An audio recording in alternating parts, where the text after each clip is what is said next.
good morning, and welcome to The Skinny for Friday, December 5th. I'm Mitch Perry, the senior political reporter for the Florida Phoenix, joined today by my colleague, creative loafing editor-in-chief Ray Roa. Ray, season greetings, and this is the last time we're going to see you before Christmas, I guess. Yep. Skipping town, going to try to run a marathon next Sunday. We'll see what happens. And where is this going to be at? Honolulu, the place where I was born. Yeah. And I get born again in the fitness world. Have you ever ran a marathon? I've never run a marathon. How far have you ran? The furthest I've run is a half marathon, and it was after a long night of bowling in college. So my body is in much different shape now. All right. Well, I can't wait to hear how that's going to turn out. Again, listeners, thank you so much for tuning in right now. Later in the show, of course, we're going to talk about congressional redistricting. Months after Governor Ron DeSantis said he wanted to follow President Donald Trump's directive for red states to do an unprecedented mid-decade congressional redistricting effort, the Florida House yesterday held their first committee meeting regarding the issue, and there's already conflict with DeSantis on that. They both want to do it, but at a different time.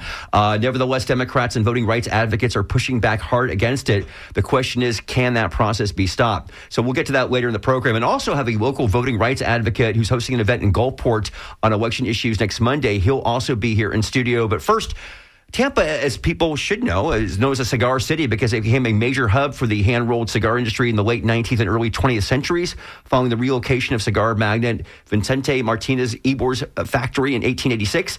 And now there's a new book celebrating this rich history called Cigar City, with images by Zach Whitman and the text by Drew Newman from the J.C. Newman Cigar Company. And they're both in studio here this morning. And so I want to hand off to Ray to lead this conversation. Yeah, thanks for being here, guys. So as you mentioned, Mitch, cigars for Tampa are kind of like what wine is in Napa Valley, right? It just kind of runs through the culture here. We think about it.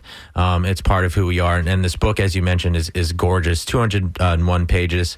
189 photographs packed in there. It's gorgeous. It's like just one of those things that you can kind of share with your visitors and all the new people moving here. And then it's like the perfect little gateway for somebody who's remotely curious about what these beautiful brick buildings are. And Zach Whitman, I should say, his work has appeared in the New York Times, Boston Globe, Bradenton Herald, Tampa Bay Times, the Flint Journal, the Midland Daily News, and more. And I should disclose that you and I worked together on a piece about a guy who names boats in the Current magazine down in Water Street. Zach, thanks for being here. Yeah, that's right. It's great to be here. Good to see you, Ray. And Drew Newman, you are a lawyer by trade, a Berkeley prep grad, fourth-generation cigar maker now, whose grandfather founded the J.C. Newman Cigar Company in 1895.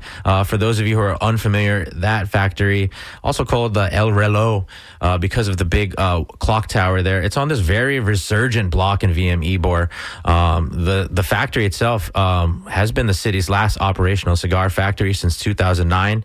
It's 130 years old, and in fact, right now, it's the last operational cigar factory in the country. Is that correct, Drew? That's right. Right on. Thank you for being here. Thank you for having me, Ray. Drew, I want to ask you a question. You're 44 now. This is your family's business, but your work around the history of this industry and building community around it probably goes back 30 years, and I don't want to get you in trouble, but you were just 15 when you started cigarfamily.com, right? That's right. Were you smoking cigars back then? I was not smoking cigars, but I was talking about cigars after school, after doing my homework, helping to build our website and lead an online community at the very early stages of the internet. Yeah, these are like the glory days of when the internet message board was awesome. Tampa has a great hip-hop board called tampahiphop.com, and those are like the glory days of the internet. Things that Reddit still aspires to be. Facebook never could be anymore. Tell me a little bit, Drew, about and tell me if I'm pronouncing this right, Yauga? Yagua, that's right, cigar, and what it means in your cigar making journey. I think this is a stick 80 years back to Lazaro Lopez, right? He told you all these stories about coming up in Cuba in the 40s and 50s. I think it launched in 2020. It's something that you kind of developed. What role does that cigar play in your journey here and who you are today? So cigars are all about tradition. We roll cigars by hand today the same way that my great-grandfather did 100 years ago. And everything we do, we try to maintain the authenticity and the tradition and the history of cigar making. And so a few years ago, I was talking with Lazaro Lopez, who's just a world-renowned cigar maker, and asking him about his life and growing up in Cuba and his first cigar memory. And he grew up on a farm in Cuba, And so I asked him what was cigars like, and he said, well, cigars in farms were made differently than cigars in factories because they didn't have the same tools and techniques. Cigars were rolled in farms, and they were wrapped with the bark of a palm tree, of a yagua, and they were tied together, so that caused the cigars to appear to be misshapen, not perfectly round as they are in a factory. And so I asked Lazaro, can you roll me a cigar like that? A cigar you remember your grandfather making in Cuba growing up, and he did, and he created this fun cigar that helps us preserve the tradition, the culture of cigar making. Yeah, and there's so many cool artifacts at JC Newman. You came on in 2017, and it's cool because I've been on the tour. Thank you. I've been to weddings there, so I've done. I feel like I've had the whole JC Newman experience on that level. But there are so many cool artifacts in there, and a lot of them are in the book here.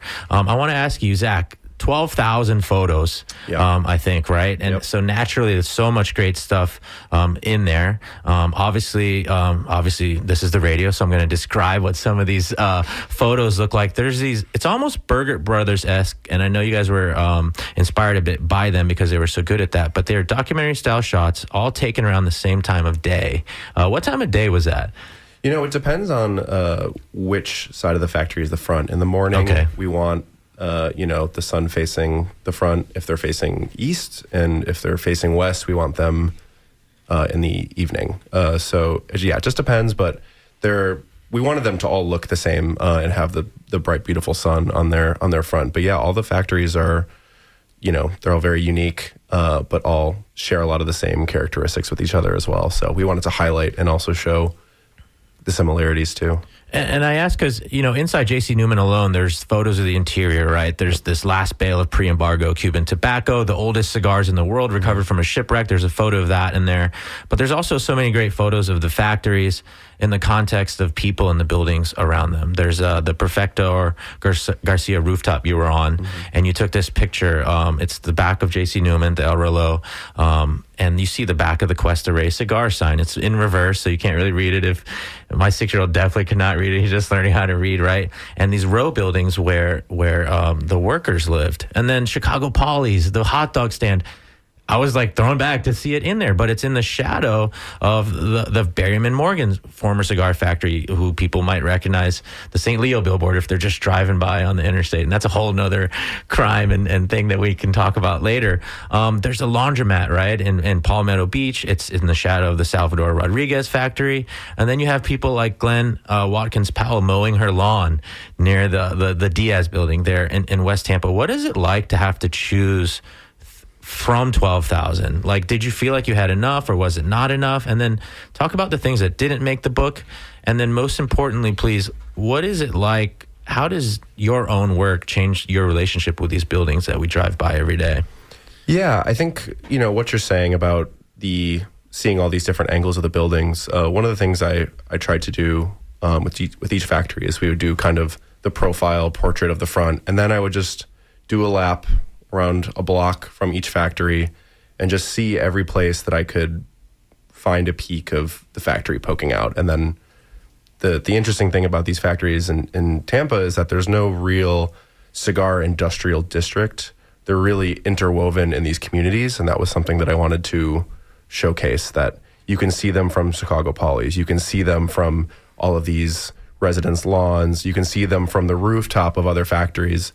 So that was one of the interesting things that we did, I think. And man, 12,000 pictures is a lot. It's a lot of digital space, which, shout out Coastal Film Lab, but also I'm glad we did this digitally, because I can't imagine having all the film for this. But yeah, it was a lot. I mean, obviously, like, I would have loved to shoot this for 2 years, every single day, but we really wanted to get this out for the anniversary of Ybor. So we made it.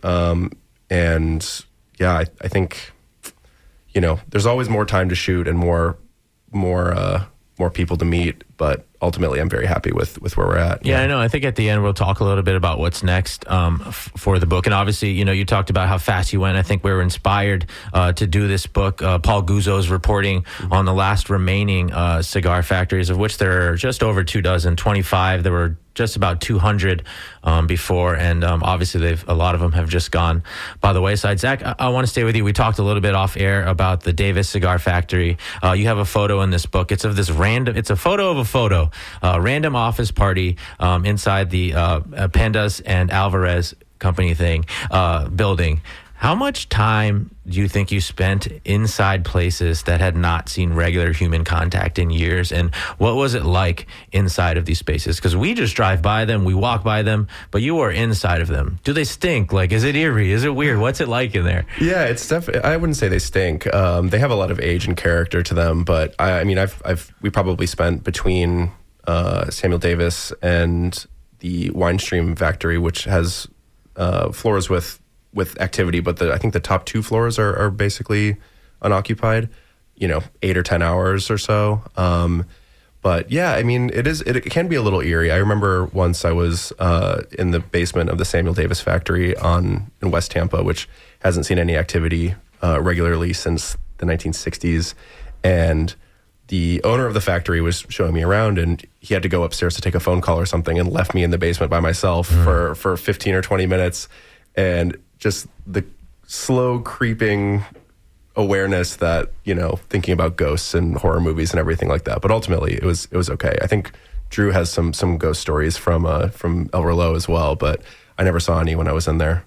Yeah, if you're just joining us, by the way, the voice you're hearing belongs to Zach Whitman. He's a photographer for the New York Times, Tampa Bay Times in the past, so many other places. He's got a new book out. It's called Cigar City, The Legacy of Tampa's Founding Industry. His co-collaborator, his collaborator, his conspirator, his pen man on the book is Drew Newman. He's a 4th-generation cigar maker with the J.C. Newman Cigar Company. Drew, your family's also reviving this 115-year-old Sanchez in High building. These are expensive endeavors. I think that restoration's close to $19 million now. Should be done by October, they say, right?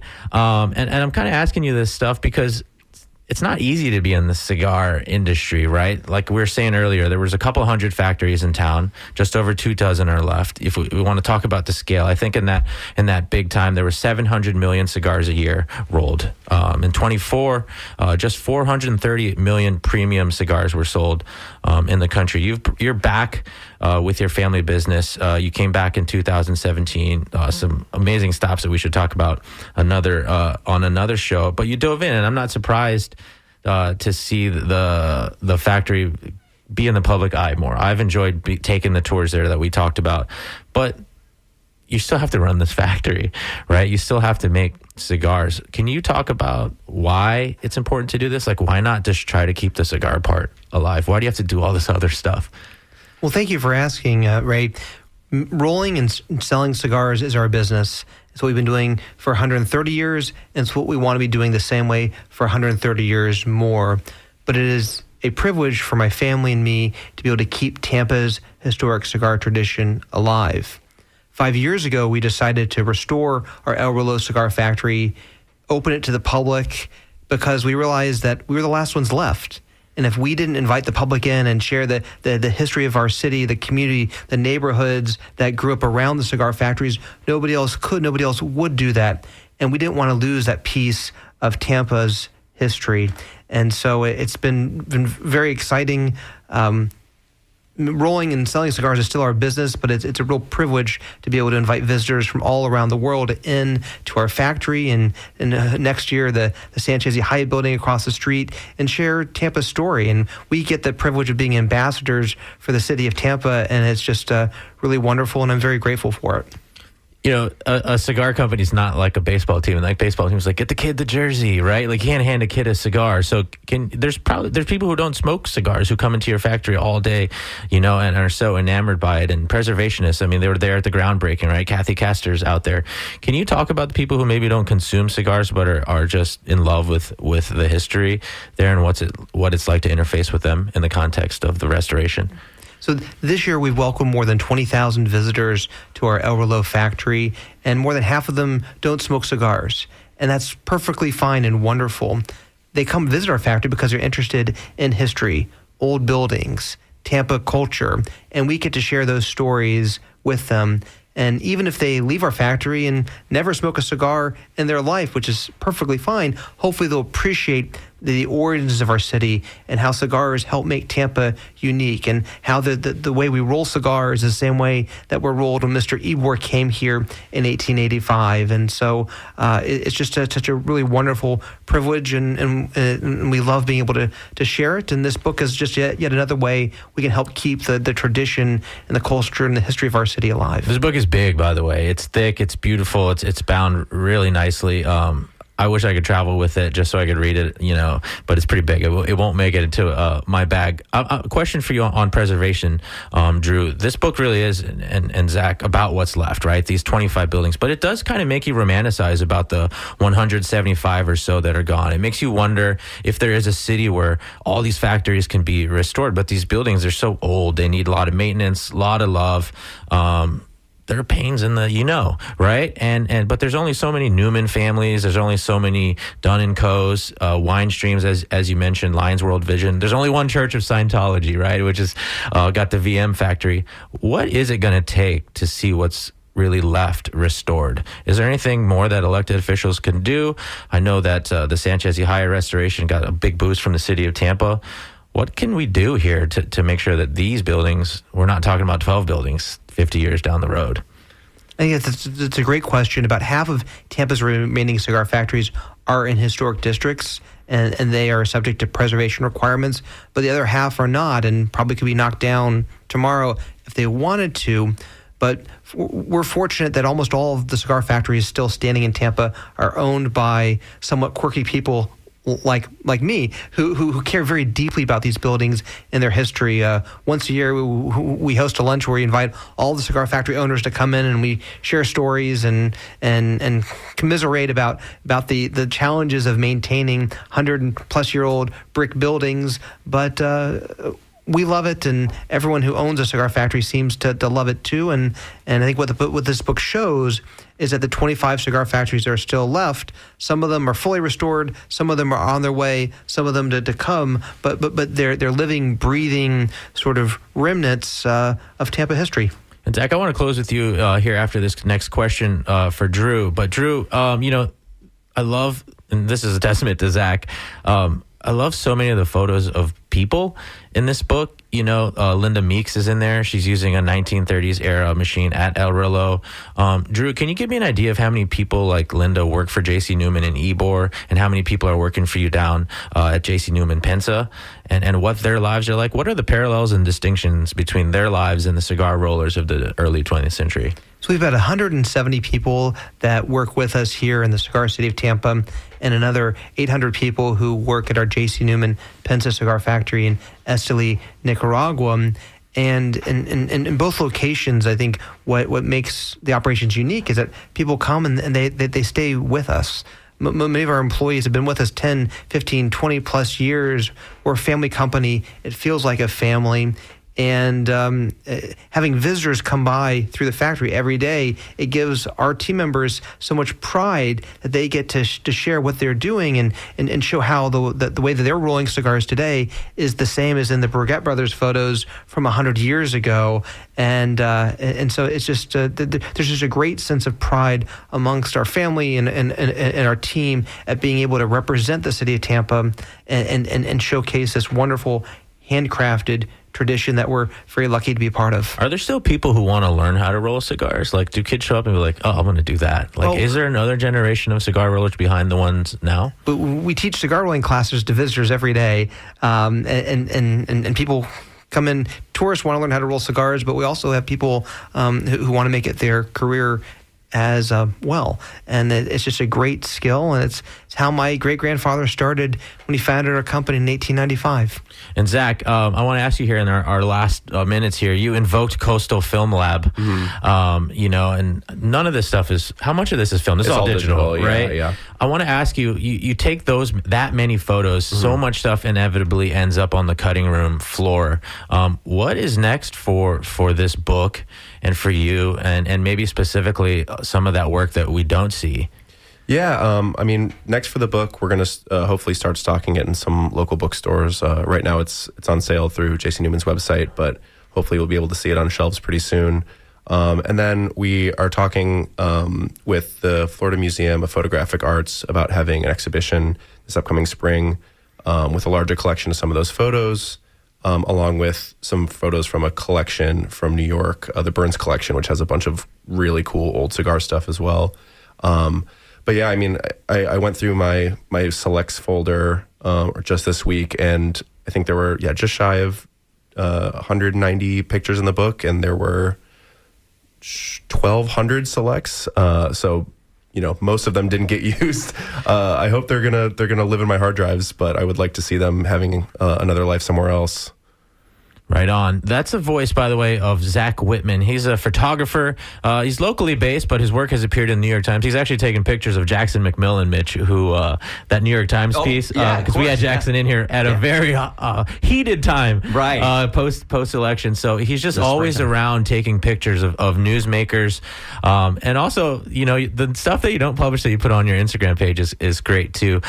So Zach, thank you for being here. Drew Newman, fourth generation cigar maker with the J.C. Newman Cigar Company. Their book together is called Cigar City: The Legacy of Tampa's Founding Industry.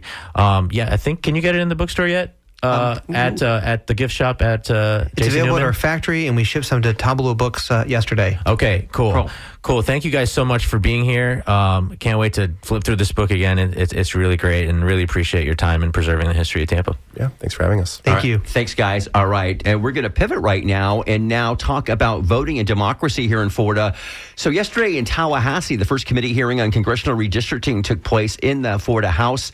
Redistricting for congressional and legislative seats takes place usually once a decade after the U.S. Census Bureau conducts its once a decade census. However, in an unprecedented move earlier this year, President Trump, concerned about losing the House next year, which would make his last 2 years in office not so pleasant, essentially ordered Texas lawmakers to conduct a redistricting so it could net an effective increase of 5 congressional Republican seats.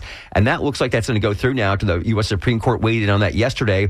Now, we know California has followed suit in its own redistricting to try to benefit more Democrats. And other states are getting in on the fun as well. And now Florida is. So we are now going to join. We're going to get some guests in the studio here. But right now we have via Zoom, we've got Larry Hannon. He is the Communications and Policy Director for State Voices Florida, a coalition of 100 plus organizations across Florida fighting to somehow stop this process from happening. Good morning, Larry. Good morning. Good to be here. Great to have you here with us. So, as our listeners may or may not know, the idea of gerrymandering, the idea of shifting congressional district lines or legislative district lines to benefit one party is basically now outlawed in Florida by law. In 2010, we had the Fair District Amendments, which was designed to prevent partisan gerrymandering. And so that will play a part, or will it, do you think, if the Republicans go ahead and are successful with this redistricting this spring, which is now what Governor DeSantis is saying? Well, I think it's going to play a major part because they're literally about to do something that the Florida Constitution specifically prohibits. And there's no other reason for them to do that other than to create more Republican seats. And if they approve call it a redistricting or call it a gerrymander that gives them 5 more Republican seats, which people think is possible, that's a violation of the Constitution. And I'm sure that specifically the Fair Districts Amendment that passed in 2010. And they're going to try to claim somehow, oh no, this has nothing to do with partisan, drawing lines to make it easier for Republicans to win. But of course it is. I mean, just common sense tells you that's the only reason they're doing it. Yeah, it's interesting. Governor DeSantis was in Tampa on Wednesday. I asked him about this because we heard, of course, earlier this week that for the first time now he's saying he wants to do a special session after the regular sessions in March, just exclusively on this.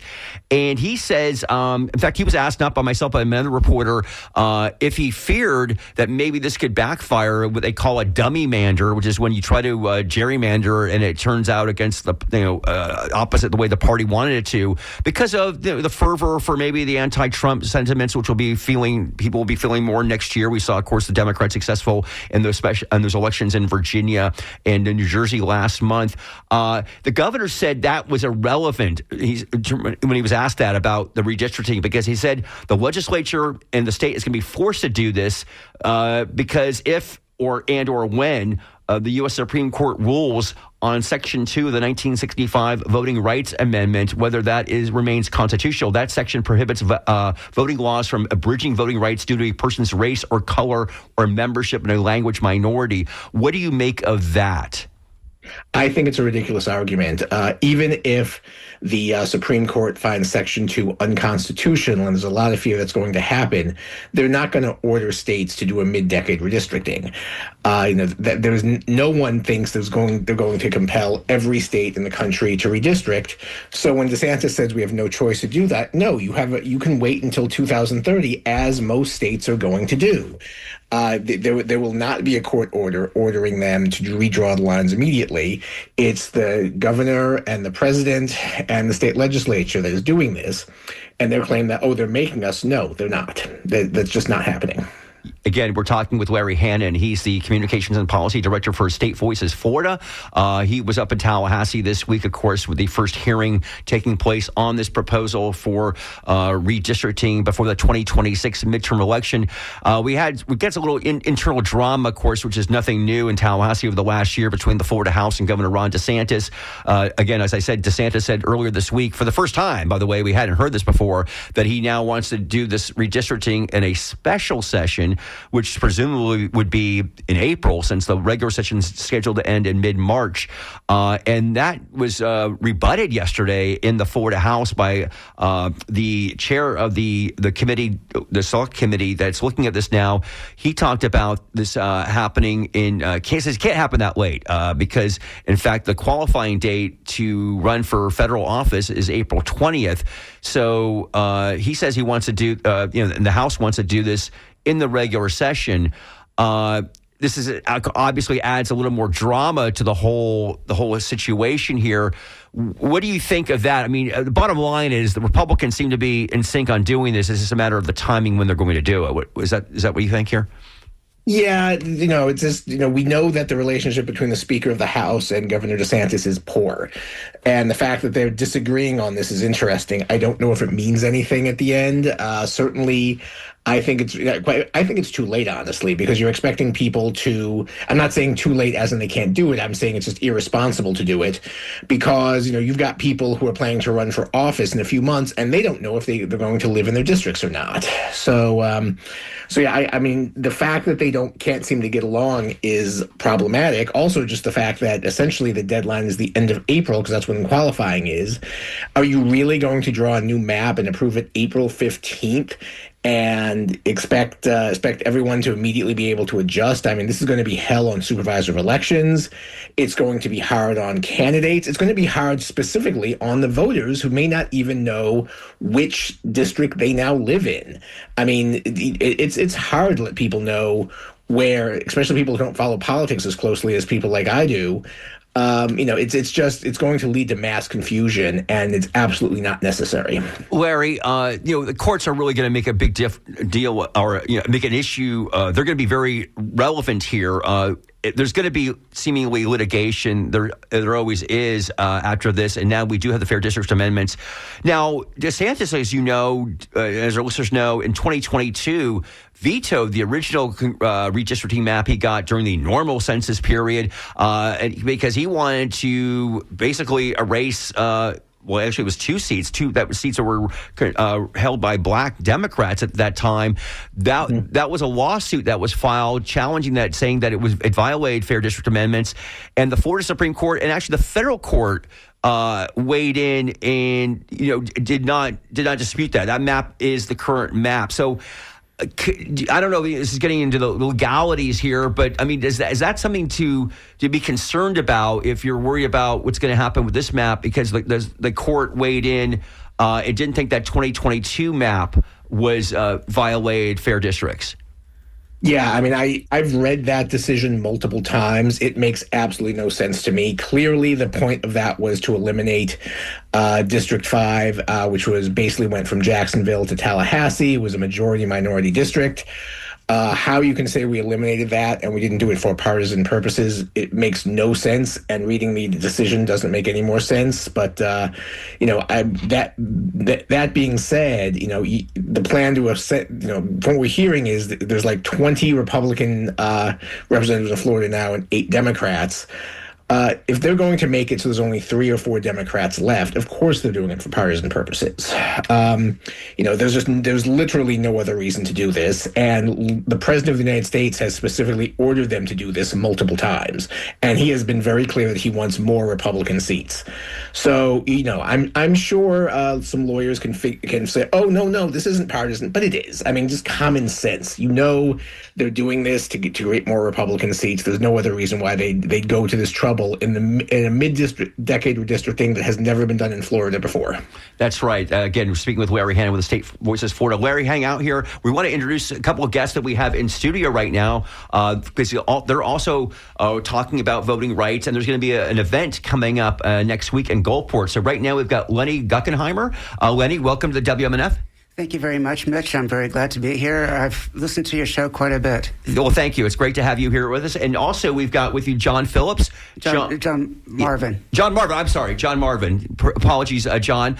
And you're with Open Primaries. Is that correct? That's right. Openprimaries.org. Okay. So great. So Lenny, you have an event. Tell our listeners you've got an event going on Monday night in Gulfport. Yes. So the event's called Voter Suppression in Florida.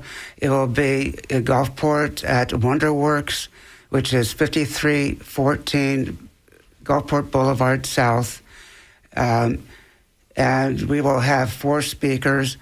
We were just talking about voter redistricting at Amy Weintraub, who's with the League of Women Voters. We'll talk about the redistricting, and she was also in Tallahassee and has just come back, and she can talk about her experiences there.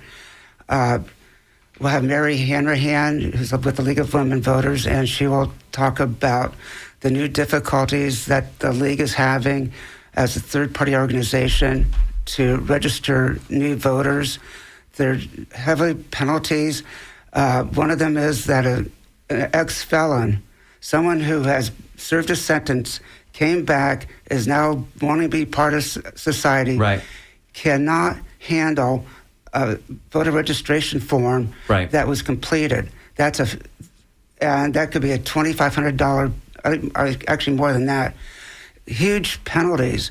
So for not following these new rules when a group like the League of Women Voters is trying to register voters. Right. So that's going to be part of the discussion on Monday. And Larry, while we still have you here, Larry, what the reference is about, Lenny's talking about the changes.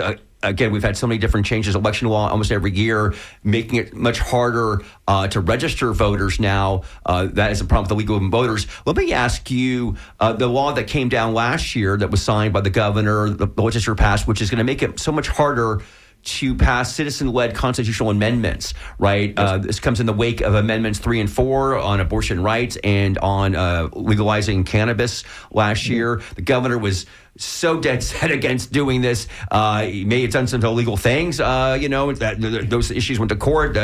Somehow he did not get in trouble for that, for using state taxpayer money to stop that. But we have seen this in real life time right now, right, in terms of that law hurting efforts to get initiatives on this 2026 ballot next year. Yeah. Right now, it's not looking like we're going to have much or possibly any citizen-led initiatives on the ballot. There was a hard push to bring Medicaid expansion to the state, and in the end, they just couldn't get it done because this new law made it so much more difficult to do it. It created so much red tape and so many barriers. And the governor has made it pretty clear that he does not like citizen-led initiatives, and he and the legislature are doing everything possible to make them almost. You need to have millions of dollars now to have a shot, and even with that, it's hard. So they're making it much harder for the people of Florida to have their say.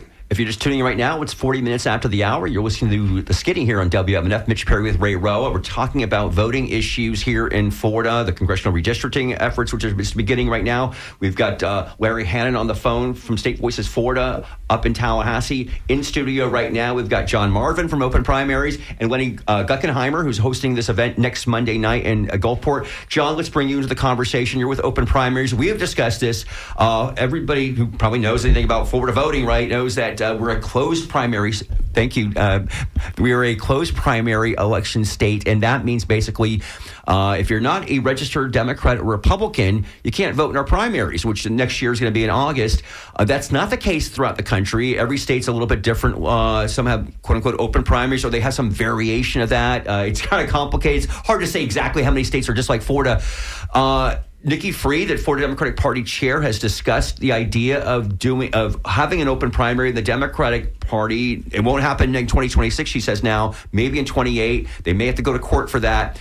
John, why? Obviously, with open primaries, you support this. Why do you think this is an important thing that we should have here in Florida? It's essential. And as you mentioned, Florida is in a very minority of states that prohibits independents and minor party people from voting in primaries. Primaries are so important. In fact, it's estimated that 85% of elections in America right now are decided in the primaries. Why does that happen? It's the topics you've already been discussing.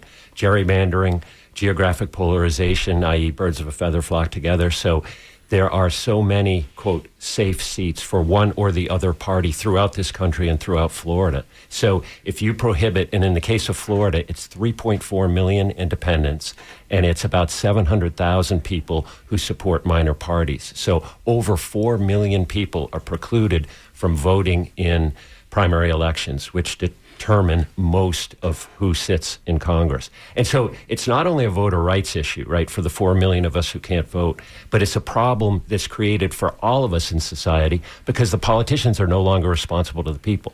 The politicians are picking their voters rather than the voters picking the politicians. Thank you. So and so what do you get? You get a Congress, for example, last time in Congress, 2024, 87% of the seats were decided in the primary. And they were decided by 70% of the voting, 7% of the voting electorate. So, and in those safe seats, 380 out of 435, 160 of them, there was only one candidate in the primary that mattered. So 100 million people in America really had no choice for their congressman. So we get an unresponsive government that is beholden only to a very small part of the population, part of the population that tends to be most ideological and most partisan. And so you elect representatives who don't want to compromise, who don't want to do the things that most of us in America support because one party or the other is against it. So this idea of challenging this actually was done by a Sarasota gentleman by the name of Michael Powell. He filed a lawsuit in 2022 in the federal court here in Florida, challenging the state's ban on open primaries, saying it violated his rights under the First Amendment and Equal Protection Clause. And he is now, I think, on the line here from Sarasota. Mr. Powell, are you with us here? Yes. Hi. Good morning. Hey, good morning. Mike Powell. We of course, and I actually wrote a story. I interviewed Mr. Powell after I heard him on the Michael Storkama show actually a couple months ago. So you actually challenged when the courts rejected this up to the U.S. Supreme Court, and the Supreme Court considered it right? Or basically, or I guess you went to the appeals court. Tell us how this legal process went for you before the U.S. Supreme Court ultimately rejected it back in October. Yeah, well, I'm a retired law professor from the University of Illinois in Chicago. When I moved down here, unlike Illinois, I found out I couldn't vote in a primary for one reason. The state didn't like my political views because I registered as an independent, as they have a right to do, and I therefore became disqualified to vote in the primary. So I thought, this doesn't sound right to me because the First Amendment says you have a right to belong to a political party or not to belong to one, and that we don't make distinctions based on your political views. And also it violated equal protection, like John said. My vote in the general election is meaningless if I can't vote in the primary. For example, I live in Sarasota County, which according to a newspaper columnist has not did not vote for a Democratic presidential candidate since FDR. My Sarasota County Commission has not elected a non-Republican since the 1960s. And the irony is they're the ones who set the taxes that go to pay for elections in which I can't vote. And so my taxes and those of other independents are paying for that. So that's why I decided to sue in the federal court. It went up to the Court of Appeals in Florida, and they said, sorry, but there's an old precedent by the Supreme Court. We understand a lot of what you're saying, and we agree the political landscape has changed, but nothing we can do about it. Now, there was a victory in that because for the first time, the Court of Appeals said a voter like me has standing to sue, has the right to sue, even though I lost because of an old precedent. I filed with the Supreme Court. The Supreme Court said, we're not going to grant the writ, what's called a writ of certiorari. Now, that has nothing to do with the merits of the case. Mm-hmm. All it means is the court is busy. It has a lot of cases, over 5,000 every year, where people want an appeal. So that's the long and short of it. Right. Now, what I got to say is this. There's no other country in the world, based on my research, that has a closed primary system. In other countries like England or Western Europe, the parties are expected to pick their own candidates without being financed by the state and run by the state. In other words, the closed primary operates only for one reason, for the benefit of the two major parties. And that's the only reason. So somebody like George Washington, let's assume George Washington were alive. George Washington, like many of the founders, did not believe in political parties. He thought they were dangerous. So somebody like George Washington, who registered as a non-partisan, would be unable to vote. I think that highlights the ridiculousness of the current closed primary. All right, Michael Poe, we really appreciate you calling us right now, telling us your efforts there. What can you do now, though, after the Supreme Court strikes you dead? There's no other place to go appeal now. No, there isn't, but I think we ought to really push the Democrats to do something. At least they're open to the idea. Right. And maybe we got to get a petition by enough independents saying we will vote automatically for the first party in Florida that comes out honestly in favor of open primaries and against closed primaries. All right, thank you. I think the Democrats are trying to weasel out of this by postponing inevitable. Right. Inevitable. All right, Michael. Thank you. Mr. Polo, thank you very much. And that is because it's a hot topic, Ray. We've brought this up with some candidates, Democrats. Some like it, some hate it. They don't want to open up the primary to independent voters. Yeah, I wanted to ask you, Mr. Marvin, obviously you're an NPA. And reaching out to NPAs and people disaffected with their party is one of those things that sounds great in theory. And this question is coming from a partisan lens. But there are these critics who say open primary proposals water down or demotivate the few people who have been loyal and doing like this hard work for the party, right? They say that it could destroy black representation, maybe make primaries expensive, meaning there's little to no money left to turn around a couple months and run a competent campaign against Republicans in general, which is relevant, especially in a state where the voting registration numbers, there is such a gulf. You spoke a little bit to how many elections are decided in the primaries, but what do you say to a criticism like that? I think it's largely unfounded because I don't understand, for example, how a candidate can win a primary or can be hurt by having more people vote in the primary, right? Because eventually they'll have to go in the general election. So yes, some candidates benefit from the fact that of gerrymandering and other things that make it a less than fair competition for the voters. But why do that twice? There's no reason to do that twice and to exclude the 47% of people in the United States who currently identify as independent. And I think that's important to note that there's 25% of people identify as Republicans, 27% as Democrat, nearly twice as many identify as independent. So, and if you're wearing a Democratic hat right now and saying, should we do this in Florida? Speaking as one independent, I know I will be wildly more likely to vote for a Democrat if Democrats let me participate in elections.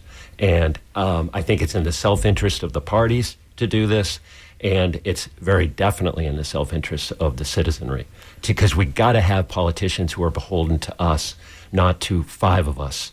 They need to be beholden to all of us. And Mitch, I know we talk about this overhead a lot of times, but for just like a peon like me who's never voted in open primary, has always voted, partisan, is a card-carrying Democrat just so I can, vote in some of these primaries. Just on the ground and maybe from a supervisor of election standpoint, what does it look like when you vote in an open primary? Like, is that ballot crazy? Like, what is that like? Because there's different variations. Yeah, right? So states are so different on this. Yeah, so most states in America have what's called an open partisan primary.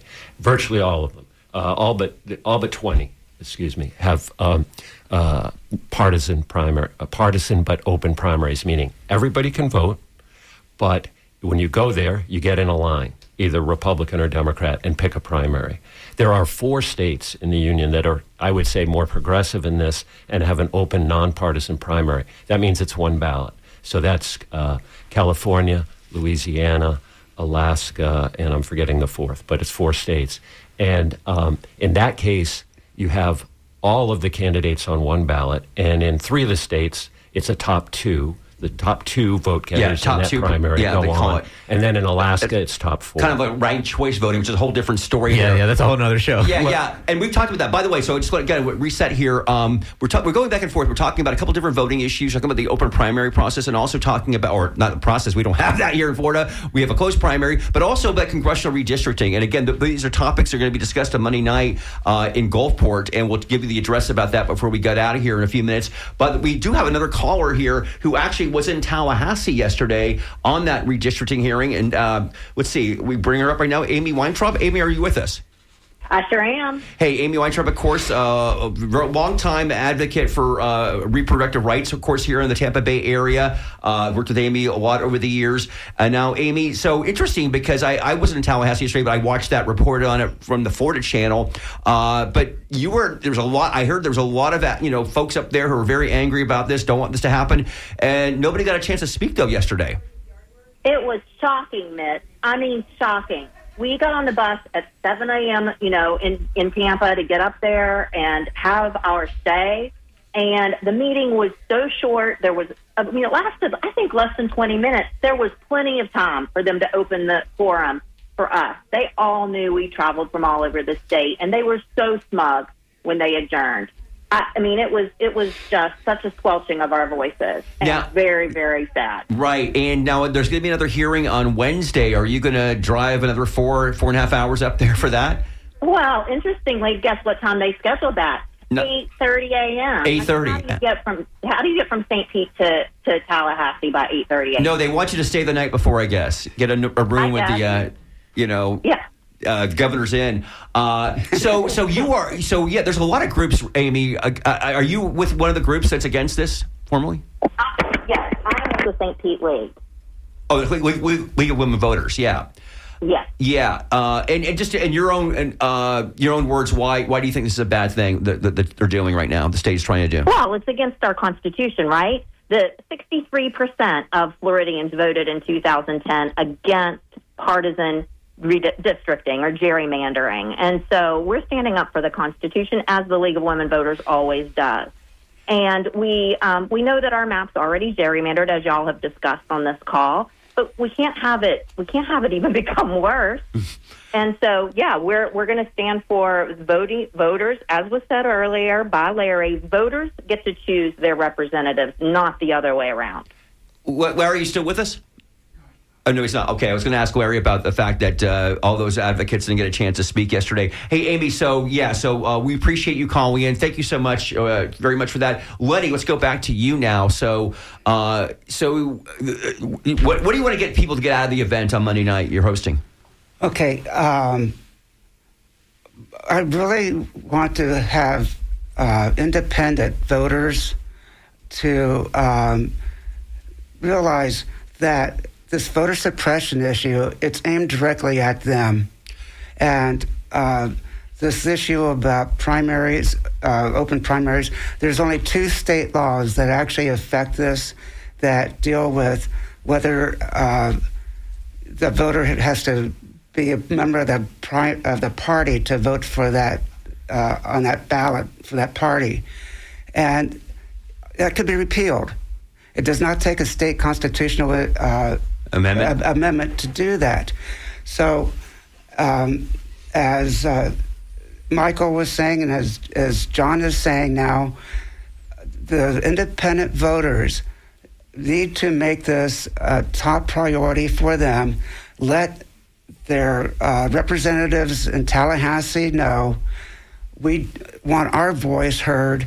We want it heard now. Yeah, but I'm going to come back at you as a member of the party. See, this is the thing, though. The state, as you know, is all. I guess we have one independent, Jason Pizzo, but the Democrats and Republicans. Now, again, it's a new breakthrough, right? I guess you would say, John, in certain respect, that Nikki Fried has come out and said that she's openly looking at this open primary idea, because historically, I go back 5 years. I did a story about this because it's not a new argument or issue in terms of the fact that, yes, we've got over 3 million voters, right, that are not NPA right now who don't get to vote. Now, I'll tell you, folks, I'm actually an NPA. What I do usually is I have to go, re-register as either a Democrat or Republican, whatever's the more sexier primary, right? And you got to do it 29 days in advance, and that's the thing. And that's another thing, by the way, about Florida, which is a little restrictive, frankly. Other states, you can register. Some states you can do it the same day, frankly. And I know some people think, oh, no, that could lead to potential voter mischief, what have you. But Lenny, I guess, I would just say in terms of like trying to stop this, it's going to be, nobody pressed Nikki Fried to think of, maybe they did, but she did on her own, and she's trying to get the party to do it. We don't know. But in terms of the Republicans, let's face it, it's working pretty well for them right now. So they're probably not going to want to change any laws. Well, yeah. I think that this is a very stark issue. If there's anything that to define the difference now between the Democrats and the Republicans, I think as far as independents are concerned, it's this issue right here. Will you let me vote? Will you let me talk to you? And we just heard from Amy and from Larry. No, they don't want you to talk. They don't want you to. So I think it's a very clear issue. I think the Democratic Party would stand very well if endorsing the idea that if maybe not this legislature, this next coming one, we will give you the right to vote in the primary. I very much believe that. Right. So, I'm sorry, you don't want to rush you. We've only got a couple minutes left. So give us the information again about Monday night. It's going to be at WonderWorks, 5314 Gulfport Boulevard South. In Gulfport. In Gulfport. And it's also going to be on Facebook Live, gulfportlandia.org. Okay. And we're going to have... try to get as many people in and watch also on Facebook with go to gulfportlandia.org, and they'll have a link to go to Facebook Live. And I really, going back again to what you're talking about with amendments, it doesn't matter what the amendment says, it's who's in office that makes the difference. If we haven't seen that in the last 20 years in Florida, you need to get your candidate in office that speaks to you. You need to support him. You need to vote for him. You need to help him get elected, or her. John, we'll give you 30 seconds. What do you want to say, your last pitch for open primaries? Sure. I wanted to mention the fact that what Nikki Fried is considering on behalf of the Florida Democratic Party is not unprecedented. In fact, in 4 of those 16 closed primary states, the Democratic Party has amended its rules to allow independents to participate. So kudos to the Democrats for doing that in 4 states. That's South Dakota, Idaho, Oklahoma, and Utah. And I would ask the listeners to consider encouraging Nikki Fried and the other leaders of the Democratic Party to follow suit here in Florida. Okay, well, great. Gentlemen, thank you so much for coming to the studio. Really appreciate it. Yeah, thank you so much. That was the voice of John Marvin from Florida Open Primaries. Lenny Guggenheimer, thank you so much for joining us. Driving out here all the way from Gulfport, right? Yeah. It's a long way. Thank you. It's even farther. Oh, man. Larry Hannon from State Voices of Florida joining us by Zoom today. All of the callers, and of course, at the top half of the show, Zach Whitman and Drew Newman, who just published a new book, Cigar City, The Legacy of Tampa's Founding Industry. Thank you all so much for for joining us on the Skinny today here on WMNF Tampa. On behalf of myself, Ray Roa, my co-host, Mitch Perry. So, Ray, we can't wait to hear about your results running the Yes, marathon. wish me luck. Do whatever you do. Burn a sage, or you can sage something or something. So next Sunday, right? Next Sunday I'll afternoon? be running a marathon on Honolulu time. So Skip Sassy on the boards. Pray for me. I know this is not a religious radio station, but do something. Anthony Maduro on the phones. I do see Joellen Schilke in Studio One, the hostess who loves you absolutely the most. Is blowing me because it's through a double pane window, and I can feel him right over here because there's so much love in the building. Thank you all so much. I'll be back after the holidays. Mitch, thank you for holding it down for me here. Thank you so much for making community radio a thing here in Tampa Bay. It means so much to us, and we're so grateful to be here every week with you. See you soon. I'll see you next week.